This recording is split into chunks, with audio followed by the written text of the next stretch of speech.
नमस्कार दोस्तों, मैं आपका दोस्त विक्रम मेरा YouTube चैनल शेयर मार्केट फंडा का और एक वीडियो लेके आपके सामने प्रस्तुत हो। आज थोड़ा रिकैप करते हैं। तो दोस्तों, मैंने पहले वीडियो में आपको सुज़लॉन के बारे में बताया था। सोच नई थी लेकिन वो चली नहीं। फिर मैंने आपको भेल के बारे में, भारत हेवी इलेक्ट्रिकल के बारे में बताया। गवर्नमेंट कंपनी थी, उसने बहुत सारा पैसा लोगों को दिया, बहुत सारा पैसा लोगों ने गंवाया और आज ये दमखम रखती है कि बहुत सारा पैसा वो दे भी सकती है। आपने पिछले एक महीने में देखा होगा उसका मूवमेंट 22 रुपए से लेके 28 रुपए तक जाके आया। ये भी हो सकता है। फिर उसके साथ ही मैंने डिसइन्वेस्टमेंट का वीडियो बनाया आपके लिए। आपको आशा करता हूँ कि डिसइन्वेस्टमेंट के बारे में उसमें से बहुत सारी जानकारी मिली होगी। उसके बाद मैं रिलायंस पावर लेके आया था, जिससे आपको पता चल गया होगा कि परसेंटेज देखने से कंपनी अच्छा है, इसका भरोसा आप नहीं देख सकते। तो दोस्तों, मुझे कुछ लोगों ने ये पूछा कि आप हमेशा ये डूबने वाले शेयर लेके आते हो, कभी ये भी तो बताओ क्या देखना चाहिए। दोस्तों, ये वीडियो शुरू करते समय मैं आपसे माफ़ी चाहता हूँ। पिछले 2-3 वीडियो में मैंने आपको बोला था कि आप लाइक मत कीजिए, सब्सक्राइब मत कीजिए, भरोसा कीजिए। लाइक मत कीजिए, आपको अगर नहीं अच्छा लगता है तो डिसलाइक तो कीजिए, आपने वो भी नहीं किया। मुझे समझ में नहीं आ रहा है मैं आपकी कैसी बात मान लूँ। आप मुझे अच्छा समझते, अच्छा दोस्त समझते हैं, या आपको ये अच्छा नहीं लगता है, ये आपको तय करना है। आज कमेंट में आप ज़रूर डालेंगे कि मेरे वीडियो आपको अच्छे लगते हैं या आपको और कुछ चाहिए। दूसरी बात, मैं खुद मराठी हूँ, तो मुझे ऐसा लग रहा है कि मेरे सब्सक्राइबर ज़्यादातर मराठी तो नहीं है। मैं हिंदी में ये इसको इसलिए लेके आया था कि आप बहुत सारे लोगों के पास में पहुंच सकूं। आप ये भी कमेंट में डाल सकते हैं कि मैं अगला वीडियो हिंदी में करूं या मेरी मातृभाषा मराठी में करूं।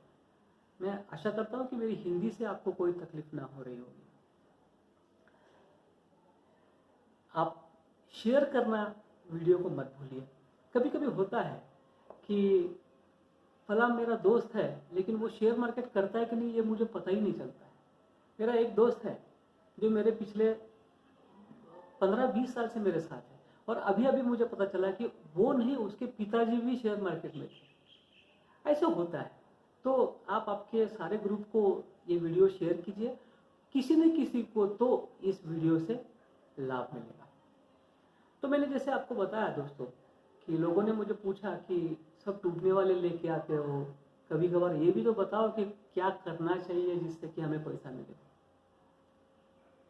आपको मैंने बताया कैसे डूबते हैं।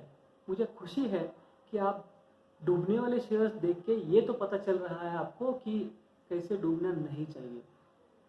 उसका उल्टा कर दो तो आपको अच्छे शेयर मिलेंगे।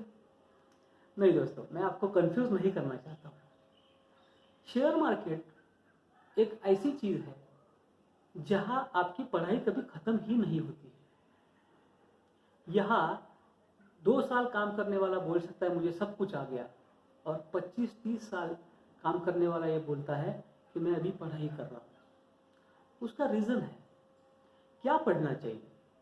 आप अगर इसको पढ़ रहे हो तो आपको पता चल गया होगा कि कुछ लोग बोलते हैं इसको फंडामेंटल्स चेक करना चाहिए, कुछ लोग बोलते हैं टेक्निकल चेक करना चाहिए। अच्छा, फंडामेंटल में क्या देखना चाहिए? तो कंपनी का मार्केट कैप कितना है, कंपनी किस सेगमेंट में है, कंपनी कितना प्रॉफिट कमाती है, उसका पीई कितना है। पीई का मतलब होता है प्राइस टू अर्निंग रेशियो, मतलब कंपनी का जो शेयर का जो भाव है वो उसके अर्निंग से कोई मेल खाता है क्या। टेक्निकल्स आप देखोगे तो बहुत सारे टाइप्स के चार्ट्स हैं, कुछ इंडिकेटर्स हैं, ये देख सकते हैं।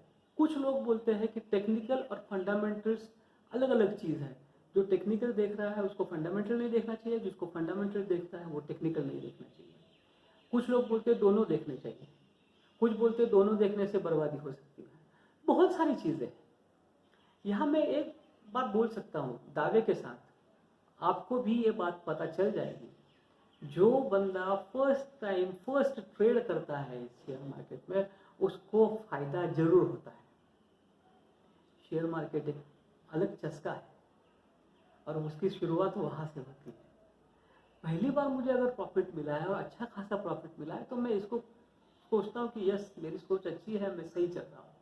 और शेयर मार्केट ने एक बार आपको जकड़ लिया तो आप इससे निकलने के चांसेस कम है। निकलना भी नहीं चाहिए भाई, पैसा मिलता है वहाँ पे, लेकिन पढ़ाई करने के बाद। आपकी पढ़ाई बहुत ज़रूरी है। मैं हर बार बोलता हूँ क्या पढ़ना चाहिए, उसके लिए मैंने तो सारी चीज़ बताई आपको, टेक्निकल फंडामेंटल्स ये वो, लेकिन ये सारा एक ही चीज़ में, यहाँ कोई सेट फॉर्मूला नहीं है कि 1 2 3 4 ये 4 पैरामीटर्स है कंपनी ऊपर चली जाएगी, ये 4 पैरामीटर्स नहीं है कंपनी डूब जाएगी, ऐसा नहीं है।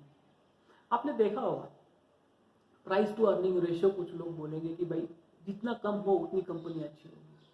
आप एमएनसी कंपनीज का प्राइस टू अर्निंग देखो, एमएनसी कंपनी मतलब बाहर विदेशी कंपनी का आप प्राइस टू अर्निंग देखो 60 70 75 तक जाता है और उसका भाव भी बहुत ज़्यादा होता है। उसका अलग रीज़न हो सकता है। वेयर एज गवर्नमेंट कंपनीज का पीई देखो 1 1.5 2 और प्राइस बहुत कम है। तो जरूरी नहीं कि खाली पीई देख के काम होना चाहिए। यहाँ कुछ ऐसी कंपनियां हैं जिसके ऊपर बहुत सारा कर्जा है लेकिन फिर भी उसका भाव अच्छा है। कुछ कंपनियां ऐसी भी है जिसका कर्जा कुछ भी नहीं है लेकिन भाव भी नीचे है। तो इसलिए मैं बोल रहा हूँ कि इसका कोई सेट फॉर्मूला नहीं है, लेकिन आप खुद अपना फॉर्मूला बना सकते हो।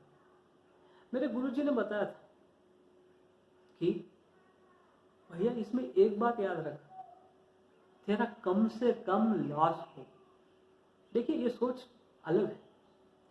हम कोई भी बिजनेस करते हैं प्रॉफिट के लिए, और मेरे गुरुजी ये बता रहे थे कि आप इसमें पढ़ना है तो आपका कम से कम लॉस हो, इसकी सोच बिल्कुल ही अलग है।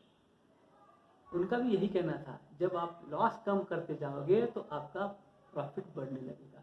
बैलेंस शीट आप देखोगे सही है। इन्वेस्टमेंट कितनी करनी चाहिए वो हर एक के ऊपर है। कुछ लोग बोलते हैं भाई मैं फ़ोन पे करता था तो मुझे डर लगता था कि सामने वाले को बोलूँ भाई एक शेयर ले लो रिलायंस का, क्या समझेगा वो। इसमें एक बात समझ लीजिए, पैसा आपका है उसका नहीं। आप एक शेयर चाहिए तो एक शेयर ले सकते हो, 100 शेयर चाहिए तो 100 ले सकते हो। शुरू छोटे से ही करो। आजकल मोबाइल का ज़माना है, मोबाइल ऐप आता है, मोबाइल ऐप में तो आप एक शेयर डेली एक शेयर ले सकते हो, ये भी कर सकते हो। लॉन्ग टर्म रखने की मैंने बताया, लॉन्ग टर्म में जिसने रिलायंस रखा, जिसने इन्फोसिस रखा, जिसने टीसीएस रखा, उनको बहुत सारा पैसा मिला। लेकिन यस सुजलॉन, एड्यूकॉम ऐसे शेयर्स लॉन्ग टर्म रखेंगे तो क्या होगा। तो ऐसे जरूरी नहीं है कि खाली लॉन्ग टर्म रखने से पैसा मिलता है, ऐसे जरूरी नहीं है कि सिर्फ शॉर्ट टर्म में पैसा मिलता है। शॉर्ट टर्म में भी पैसा मिलता है, डे ट्रेडिंग में भी पैसा मिलता है। पैसा कैसे कमाना है वो आपके ऊपर है, सोच आपको करनी है, क्या देखना है क्या नहीं देखना है ये आपको तय करना है। जैसे मैंने शुरुआत में बोला, मेरे पिताजी बोलते हैं कि ये सट्टा बाजार है, और मैं बोलता हूँ इसको खत्म न होने वाली पढ़ाई है, पढ़ाई करते रहिए। जिस दोस्त की मैंने बात छेड़ी थी, उसके पिताजी स्कूल में थे, स्कूल मास्टर थे। उन्होंने 80-90 के दशक में कुछ शेयर्स लेके रखे थे, और उनके पश्चात उनका बेटा मेरा दोस्त आज उस शेयर्स का 50 से 60 हज़ार रुपया खाली डिविडेंड लेता है। तो उन्होंने क्या स्टडी करके शेयर्स लिए थे, कुछ तो होगा। अभी तो पढ़ाई करने के ढेरों सारे रास्ते हैं, उस समय कुछ नहीं था। तो उसने मुझे छोटी सी बात बताई, बोली अरे कंपनी का बैलेंस शीट आता था वो देखते थे, उसमें वो एक ही पेज देखते थे और मुझे बचपन में भी बताते थे क्या क्या देखना चाहिए। आपको पता है हर साल बैलेंस शीट आती है, आपको आजकल मेल पे भी आती होगी। कभी किसने देखा है?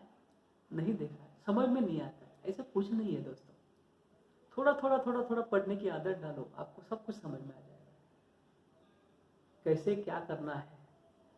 एग्जाम्पल्स यहाँ पे संभावनाएं बहुत है। दो उदाहरण देता हूं। अभी कोरोना का जमाना है, एविएशन सेक्टर की बात करते हैं। आज एविएशन सेक्टर में लोग जहाज से सिर्फ 5% लोग जहाज से इस गांव से उस गांव जाते हैं।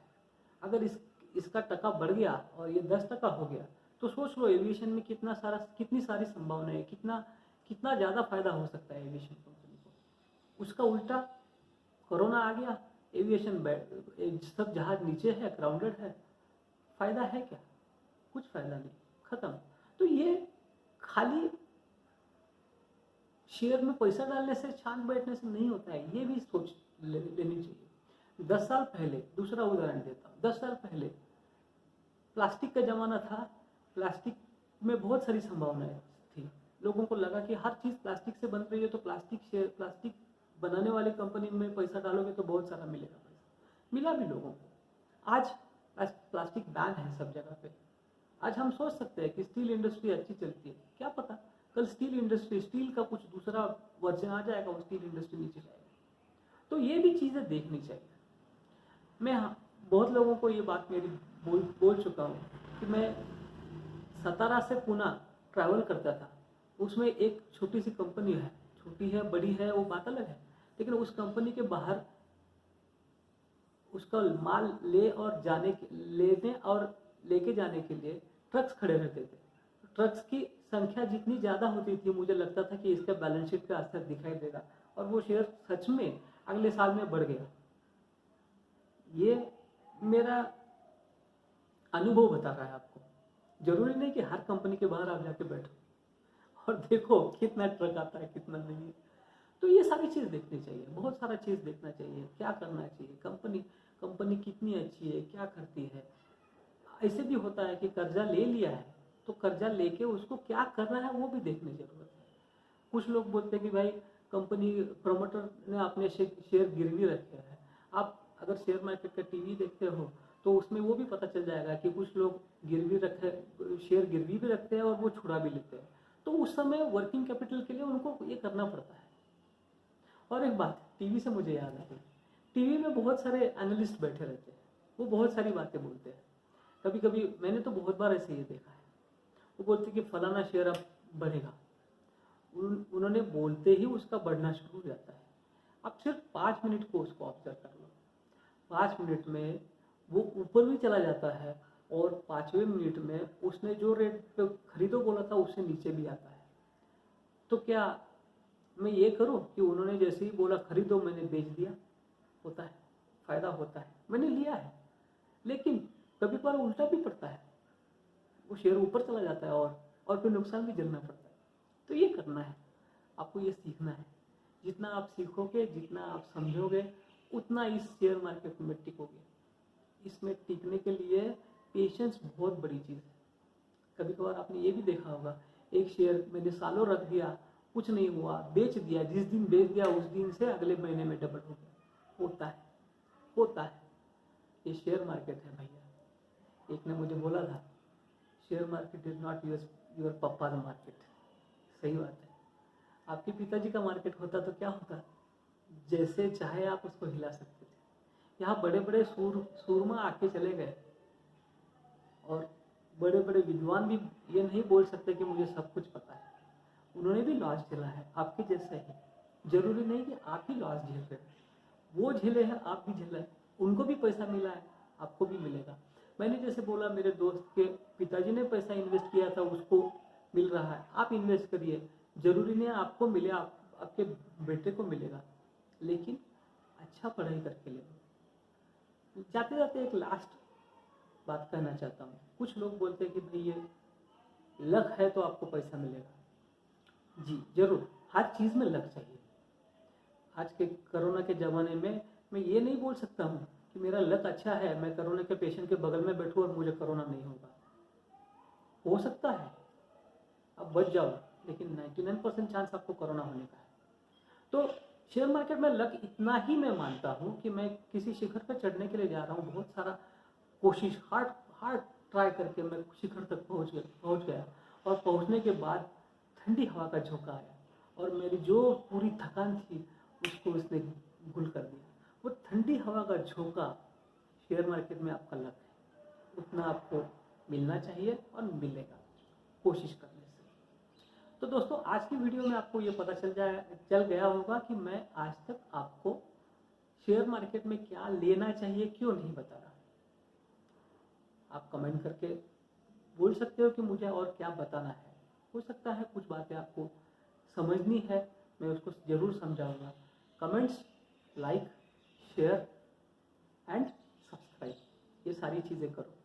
आज वीडियो में मैं दावे के साथ बोल रहा हूँ, आप मेरा ये 5वां वीडियो देख रहे हो, इसका मतलब आपको थोड़ा तो अच्छा लगेगा। अच्छा लगा तो लाइक बटन दबाइए। इस वीडियो को मुझे सबसे ज़्यादा लाइक चाहिए।